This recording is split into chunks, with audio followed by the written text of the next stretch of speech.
Joséphine expose sa lune à un religieux ou Napoléon déguisé en femme. Nous vous proposons de découvrir 3 anecdotes insolites sur ces 2 figures de notre histoire.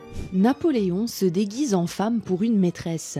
Napoléon, lors de ses parades de courtise, ne reculait devant aucune pitrerie. Les mémoires de Mademoiselle Georges nous offrent un aperçu de ces extravagances. J'arrive un soir aux Tuileries, Constant me dit « Le consul est monté, madame, il vous attend. » J'entre, personne, je cherche dans toutes les chambres, j'appelle, rien, personne, je sonne. Constant, le consul est redescendu ? Non, madame, cherchez bien. Il me fait signe et me montre la porte du boudoir où je n'avais pas eu l'idée d'entrer.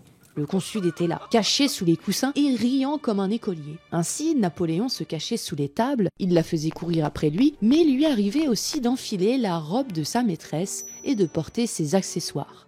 J'avais une jolie couronne de roses blanches. Le premier consul, qui ce soir-là était d'une gaminerie charmante, se coiffa avec ma couronne et en se regardant dans la glace, me dit « Hein, Georgina, comme je suis jolie avec ta couronne, j'ai l'air d'une mouche dans du lait. » Et ce sont ces enfantines paroles. Napoléon Ier, l'homme qui a bouleversé le cours de l'histoire, nous dévoile ici un pan de sa vie bien plus intime et surprenant.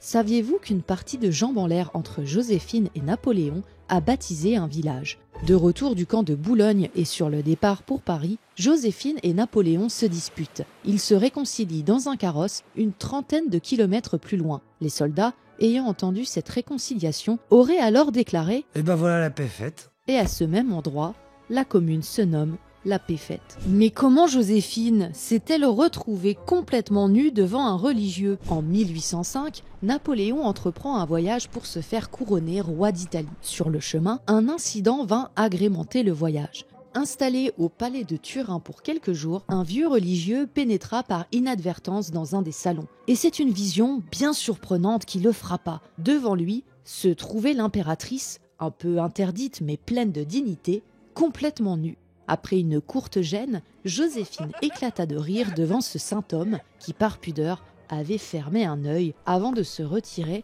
en bredouillant des excuses. En apprenant la nouvelle, l'empereur fut plongé dans une joie profonde et l'affaire ne connut point de suite. L'histoire, on le sait, est parfois bien plus drôle qu'on ne le pense.